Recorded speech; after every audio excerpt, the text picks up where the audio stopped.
Shalom, saudara-saudari yang terkasih dalam Kristus Yesus. Selamat pagi dan salam sejahtera bagi kita semua.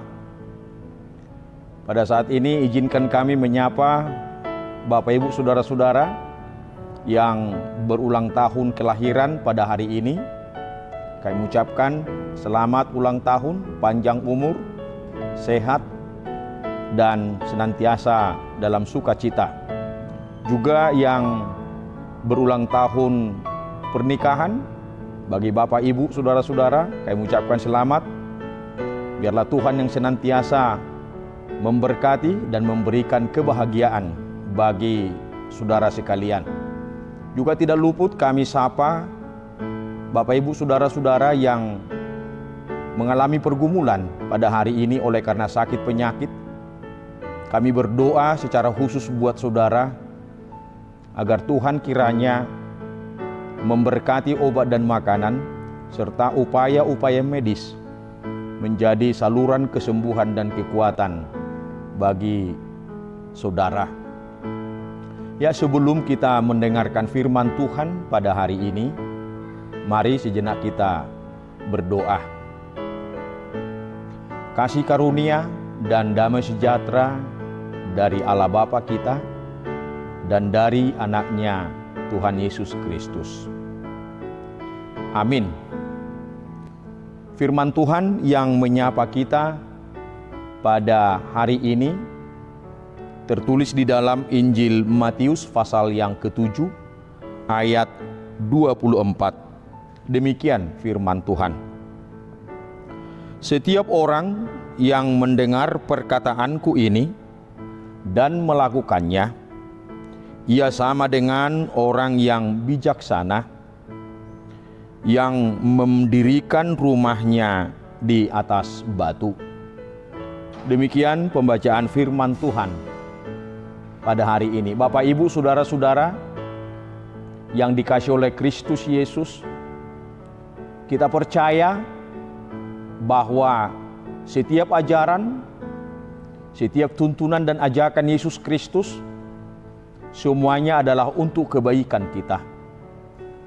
Tidak ada sesuatu pun yang dikehendaki oleh Tuhan untuk menjadikan kita celaka.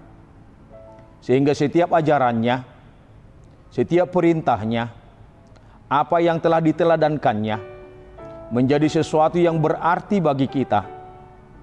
Bahkan pengajaran-pengajaran Yesus Kristus senantiasa untuk membangun kita, supaya kita senantiasa mampu dan sanggup memenangkan segala perkara di dalam segala waktu yang Tuhan berikan kepada kita. Pada hari ini kita diingatkan bahwa setiap orang yang mendengarkan firman Tuhan, yang mendengarkan pengajaran Yesus Kristus dan melakukannya, itu disamakan dengan orang yang bijaksana, yang membangun rumahnya di atas batu karang. Ini yang perlu kita simak, Bapak, Ibu, saudara-saudara. Tidak cukup hanya mendengar saja, tetapi juga harus melakukan apa yang difirmankan oleh Tuhan kepada kita. Oleh sebab itu, melalui firman Tuhan hari ini, ada beberapa hal yang harus kita renungkan, yang harus kita pergumulkan sebagai wujud nyata iman percaya kita kepada Tuhan. Yang pertama, iman yang sejati harus diwujudkan dalam tindakan. Sekali lagi, iman yang sejati harus diwujudkan dalam tindakan. Tidak cukup dengan aku percaya, tidak cukup dengan aku beriman kepada Yesus Kristus, tetapi kita harus membuktikan bahwa kita punya iman. Saya pikir hampir mirip dengan sebuah benih. Kita tidak tahu benih apakah itu ketika dia tidak ditanam dan bertumbuh. Demikian juga iman kita. Iman yang bagaimana jika kita tidak membiarkan dia bertumbuh dan menunjukkan identitasnya. Oleh sebab itu, iman memerlukan wadah, iman memerlukan tempat, iman memerlukan sesuatu untuk kita tunjukkan bahwa kita beriman. Seperti halnya rumah kita, tempat di mana kita berada, di situ kita mau implementasikan bahwa kita beriman kepada Yesus Kristus. Jika kita menyatakan kita beriman dan kita percaya bahwa Yesus Kristus adalah Yesus yang baik, ternyata kita tidak melakukan hal-hal yang baik sebagaimana yang diajarkan Yesus Kristus, saya pikir itu tidak benar. Itu yang pertama.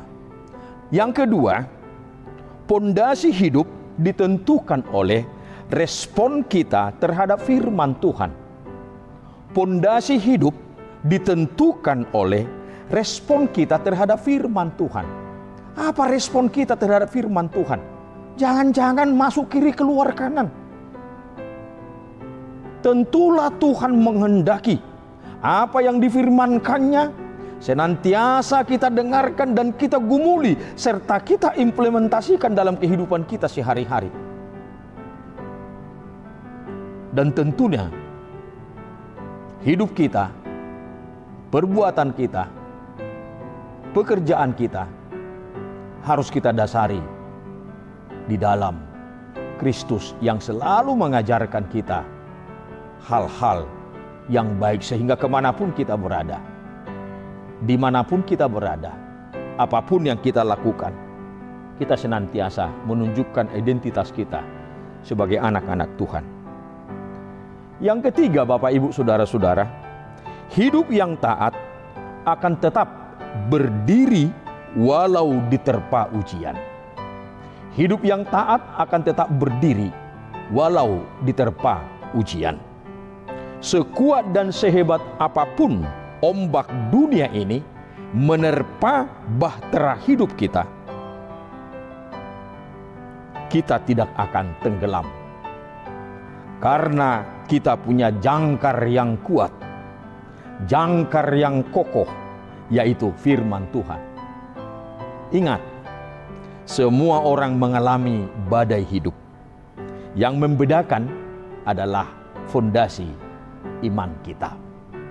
Oleh sebab itu, jadikan Yesus dan ajarannya sebagai fondasi utama hidup kita. Sehingga apa yang kita dengarkan, mari kita lakukan.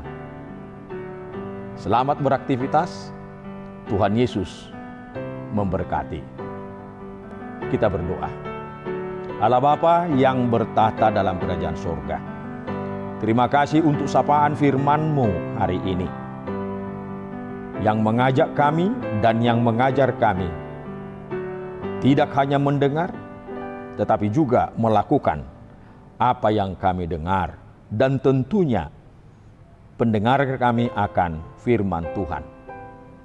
Biarlah Tuhan yang senantiasa memberi kami hikmah dan kebijaksanaan, kekuatan, kesabaran, ketulusan untuk dapat melakukan apa yang Tuhan kehendaki sehingga kami boleh menjadi berkat. Terima kasih Bapa. Dalam nama Yesus Kristus kami berdoa. Amin.